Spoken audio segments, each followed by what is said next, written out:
question. I love the origin of kind of like Oz's villain origin with his brothers. I think it's such an interesting like choice for that character. But with his mom, it is like devastating, and you can see the switch in her once we know that information.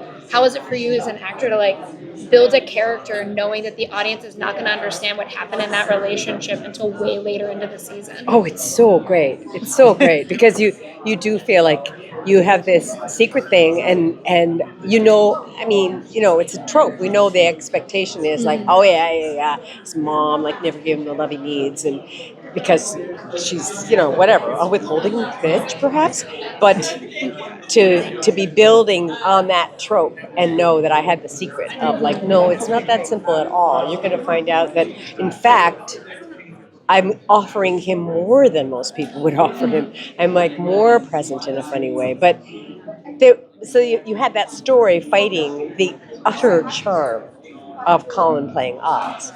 So I loved him so much.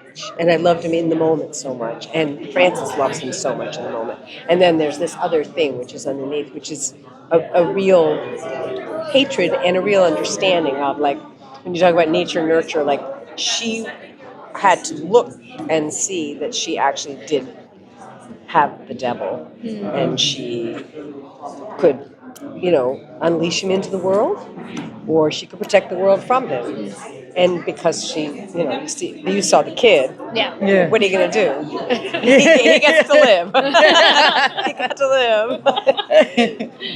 Yeah. So, but to have that secret brewing all the time, it helped. It was great. I think a lot of times you have to have that secret, and you know that you'll take that secret to your grave. It's not going to be in the writing of the thing. But this time, the writing was so much more extreme than anything that I could have made up.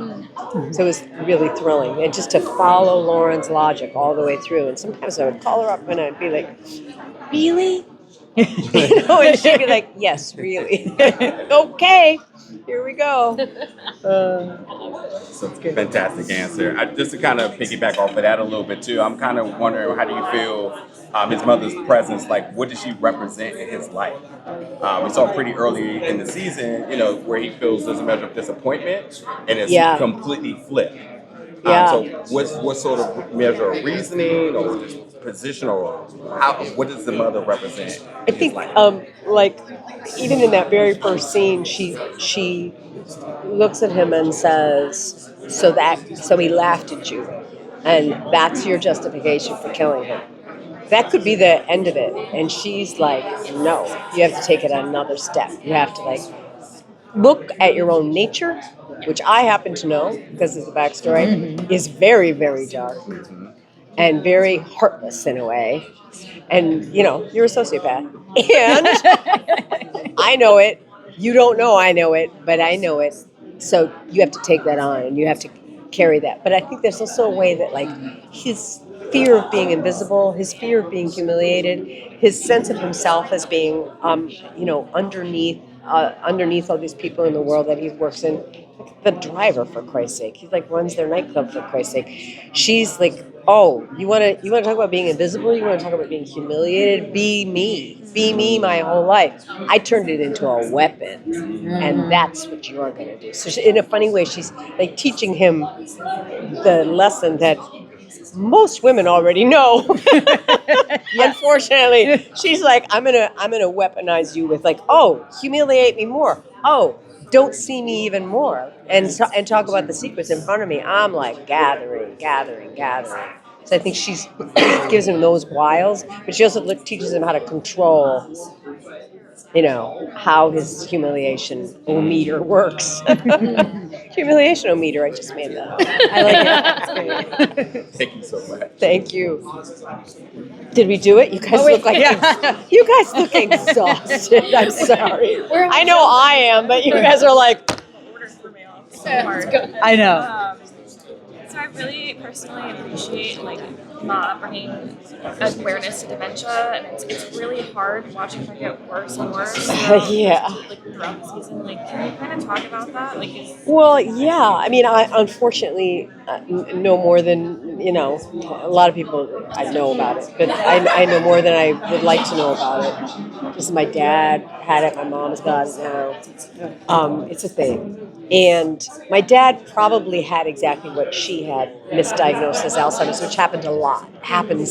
Like Lewy body dementia is people are just beginning to become clear about the difference between that and Alzheimer's and Parkinson's. So anyway, she has that very particular thing that I learned all this stuff about. I felt a responsibility to talk about that well in being Frances. I don't always think that I did. Sometimes I watch things and I'm like, oh, that it's not exactly. I was lucky to find a nurse a PT nurse for Parkinson's who let me, and people who let me into their homes to watch them doing their PT sessions. I unfortunately also know a bunch of people with Parkinson's, so I knew the feel of that, and I knew the feel of everybody. Yeah. So what can I say? I just felt a huge responsibility to not ever. Not soft sell it, but not I don't know, be showy with and give her the dignity of being someone who did not want people to necessarily know about it and did not want to be in this situation and was not playing the dependency card at all. Was very tough about it, which I feel like happens. Lauren and I worked a lot with okay, when is that helping you with the writing, because you can make these leaps, because you can all of a sudden have me hallucinate, and how can I make that all very real for myself? How can I make all those steps work so that we're not just using a trick?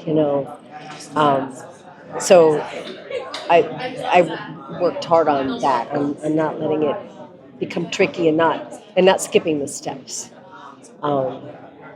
So I don't know. I just worked as hard as I could, and then was like, this is what I can do. I think maybe with something like that, you never feel like you can give it. You can do it well enough. Maybe partly because once you live with it, you're like, I just want to honor these people that are going through this shit as well as I possibly can. There's one moment when Oz and Vic are both taking care of her, and Oz starts to get angry at her for hallucinating something that's not happening, and Vic is like, no, and he's going along with it. And it was so clear to me, the memory of the moment when I stopped fighting with my dad to be like, no, I was just here, Dad. I was just here, you saw me when I came in, and thinking like, oh, if I can remind him, he'll start to get better. And then the moment when you go like, that's not the game. You just have to be like, yeah, I know, I just got here, or I'll be whoever you want me to be. Or my dad one time said, you remind me so much of Dee Dee. And I was like, there's a reason for that, Dad. But as opposed to being like, what? And there's a stage when you're the kid where you're just, what? I can make you, you're not concentrating, you're not trying hard enough. And then there's a stage when you start to get smart about it, where you're like, right, this is life now. So anyways, all those thoughts.